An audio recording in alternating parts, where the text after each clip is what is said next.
Você anda por aí acreditando que se conhece, como se fosse um manual ambulante de si mesmo. Acorda, se encara no espelho, vê aquela expressão meio cansada e pensa, beleza, sou eu. Mas, se alguém te apertasse um pouquinho, você travava, porque no fundo ninguém sabe direito o que significa esse eu. Nem você, nem os cientistas com aparelhos caríssimos, nem os filósofos que passam décadas debatendo se um ser imaginário sentiria cócegas ou não, mas tá tudo bem. Ninguém faz a menor ideia. A gente consegue abrir o cérebro em milhões de detalhes, rastrear neurônio por neurônio, mapear cada sinal elétrico como se fosse GPS de satélite. Mesmo assim, ninguém consegue explicar por que existe uma experiência por trás disso. É como desmontar uma televisão peça por peça, analisar cada circuito com lupa e no final continuar sem entender como a novela aparece na tela. O mecanismo a gente até vê. A consciência, Nemson. E aí, toda vez que alguém tenta simplificar dizendo é só química e eletricidade, dá vontade de pedir para a pessoa explicar então por que tristeza se sente como tristeza e não como uma fórmula matemática chata, escrita num quadro. Vai lá, explica. A verdade é que a ciência descreve o que o cérebro faz, mas não consegue explicar por que isso se transforma na sensação de estar vivo, de sentir algo, de ter um eu assistindo tudo. Esse é o famoso problema difícil da consciência. Difícil não porque a gente é burro, mas porque não temos nem ferramental para começar a responder. É tentar medir o cheiro do medo com uma régua. Existe um abismo entre o cérebro físico e a experiência subjetiva, e ninguém sabe construir a ponte. É humilhante admitir isso, mas é verdade. Dá para entender o mecanismo inteiro e ainda assim continuar perdido na parte mais importante. A vida por dentro. E o mais curioso, a maioria das pessoas nem percebe que vive nesse mistério. Todo mundo trata a consciência como um item padrão, né? Tipo pneu de carro, vem junto, funciona, não precisa pensar sobre isso, e ainda acredita que o eu interior é sólido, estável, coerente, mas basta perder algumas horas de sono, tomar um remédio diferente ou levar um susto forte para perceber que esse tal de eu é moldável, frágil e extremamente sensível a qualquer interferência. É quase como se você fosse uma versão temporária de si mesmo. Agora pensa comigo. Mesmo que amanhã a ciência consiga criar scanners absurdamente poderosos, capazes de fazer um mapa em resolução infinita do seu cérebro, isso ainda não garante que vamos decifrar a barreira entre entender e sentir. Você pode descrever uma música nota por nota, mas isso jamais substitui a experiência de Uwe Verdade. E é justamente aí que a consciência da risada da ciência não dá para abrir numa mesa de laboratório, nem apontar com uma pinça. É algo que só existe por dentro. A consciência é esse espaço interno que você ocupa sem conhecer. Uma sala trancada onde você mora, mas não sabe como foi construída. E mesmo assim, você caminha pela vida com a maior segurança do mundo, acreditando que controla seus pensamentos, que manda na sua própria mente. Mas, se fosse assim, aqueles pensamentos aleatórios e inconvenientes não apareceriam do nada como se tivessem chave cópia da sua cabeça.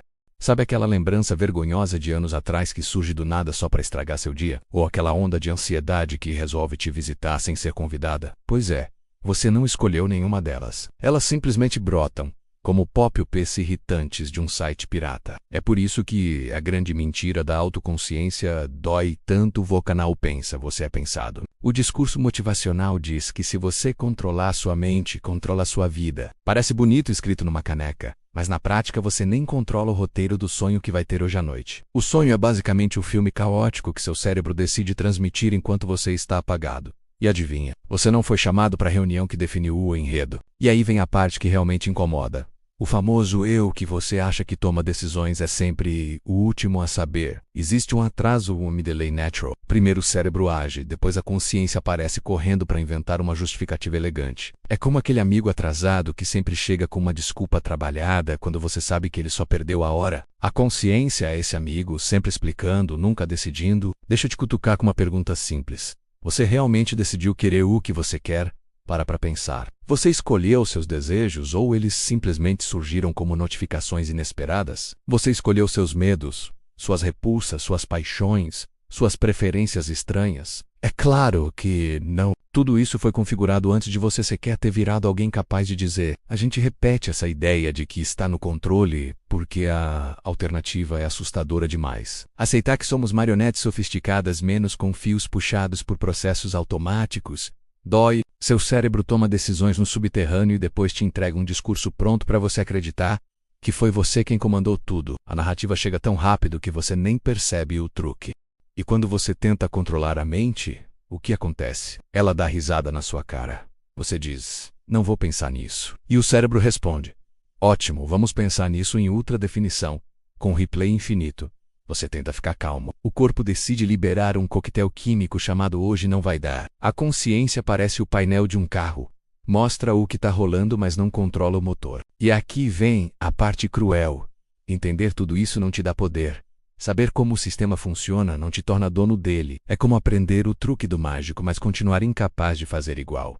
A autoconsciência ilumina, mas não resolve. Mostra o palco, mas não permite dirigir a peça. Você observa seus pensamentos, mas não escolhe quem entrou no elenco. No fim das contas, você é provavelmente o menor personagem dentro da própria cabeça. O ego parece enorme porque fala alto, mas quem realmente manda são emoções antigas, memórias mal guardadas, instintos pré-históricos e reflexos automáticos. Seu cérebro decidiu há milhares de anos como você reagiria ao mundo. E você apenas narra tudo depois, fingindo que sempre esteve no comando. Vamos falar das emoções, esses glitches evolutivos que você não pediu, mas que regem sua vida como administradores ocultos do sistema. A biologia adora colocar nomes bonitos e gráficos coloridos para disfarçar, mas a verdade é feia.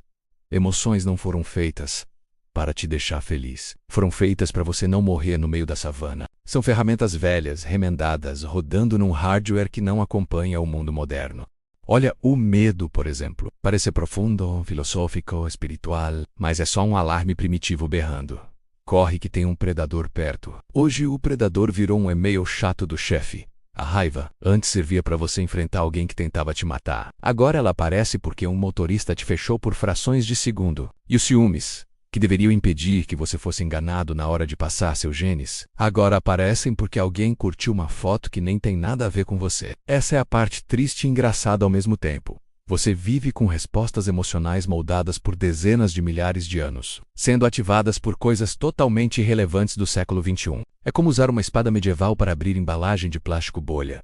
As emoções invadem, ocupam espaço, sequestram você. E você reage, porque é isso que o sistema sempre fez. O cérebro emocional é rápido, impulsivo, explosivo. O racional chega atrasado, ofegante, tentando consertar os danos. Por isso você manda mensagem que não devia. Toma decisões que depois chama de impulso, explode por besteira, se arrepende, promete que será diferente.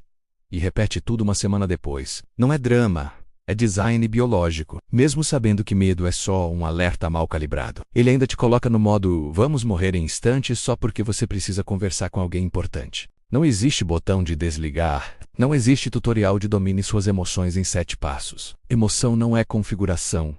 É invasor residente. E o mais cruel é que sem esses erros você nem existiria. O medo irracional te protegeu.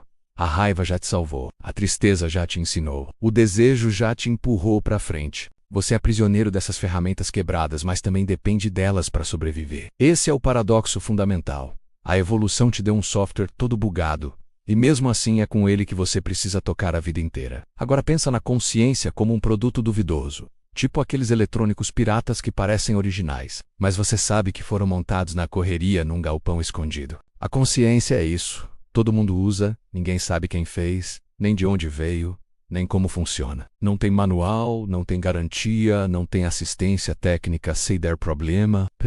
Você convive com esse sistema frágil como se fosse uma tecnologia de ponta, quando na verdade é pura gambiarra evolutiva funcionando na fé. E mesmo assim, é com esse programa mal documentado que tentamos fazer engenharia reversa de nós mesmos. Cientistas medem tudo o que conseguem medir, formulam teorias, brigam entre si e continuam batendo no mesmo muro invisível. É como tentar entender um software olhando apenas para os travamentos dele. Tem gente que diz que consciência é só o cérebro funcionando. Tem gente que diz que é algo além, imaterial. Tem o grupo que fala que é uma propriedade emergente, mas quando você pede evidência concreta, direção, arquivo, mapa, nada. É tudo palpite sofisticado. E talvez o absurdo maior seja outro.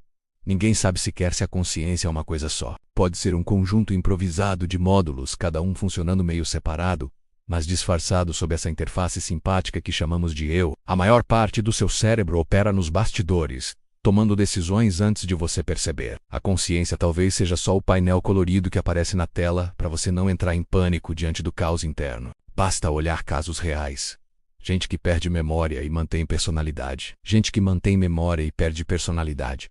Pessoas que acordam acreditando ser outra. Pessoas que olham no espelho e não reconhecem o próprio rosto. Gente que sente que saiu do corpo.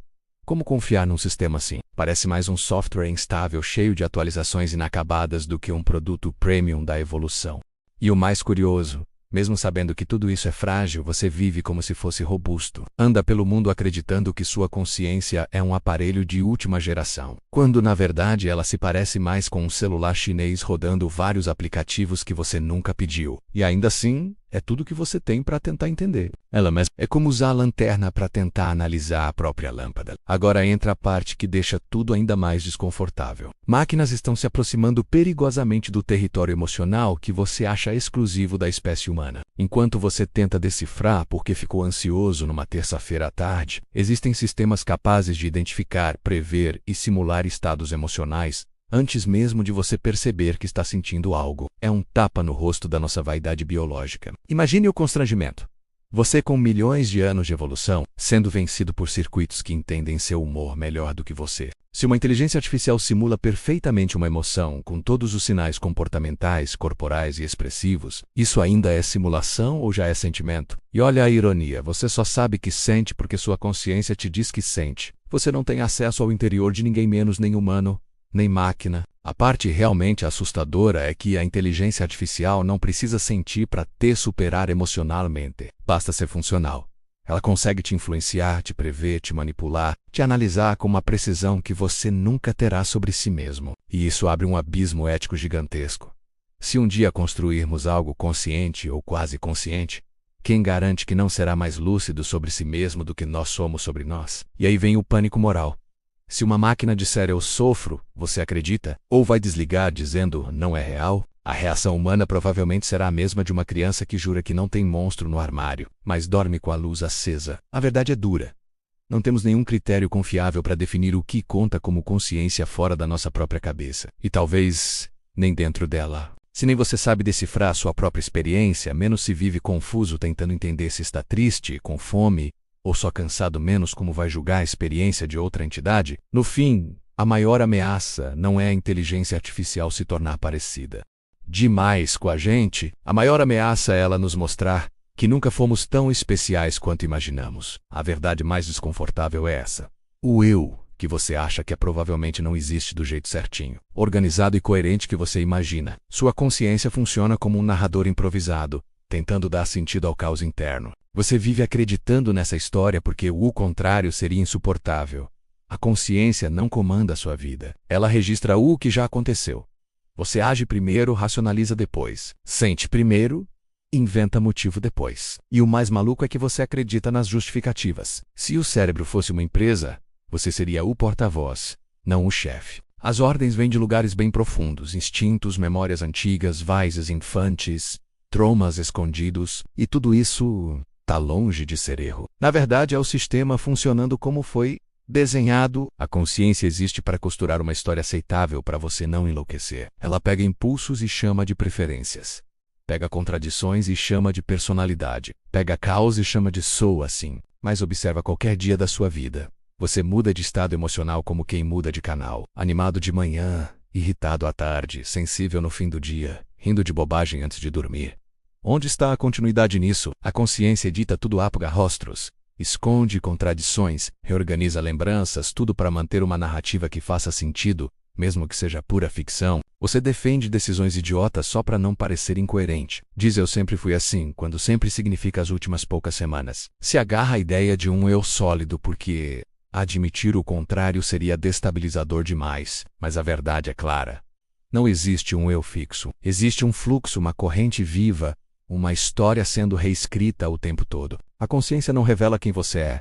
Ela te protege de perceber que não existe ninguém fixo ali no centro. Não um eu permanente, apenas processos acontecendo, momentos colados um no outro. Um teatro interno trocando de protagonistas sem avisar. E mesmo assim, é isso que você chama de você. Uma história frágil, mutável, improvisada menos. Mas sua única história possível.